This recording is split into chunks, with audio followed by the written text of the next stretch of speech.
Wow, সবুজ সবুজ সবজি।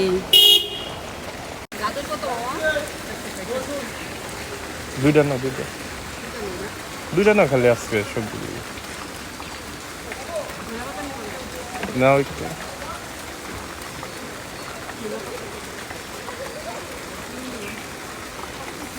20 টাকার না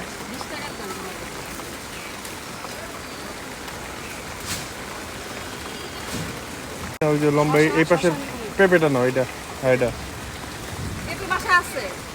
আম্মা বললো কালকে ভাজির জন্য শশা আছে বাসা হয়েছে কেন? এগুলো ভাজবো কি অবস্থা! না দেশি শশার মজাই অন্যরকম।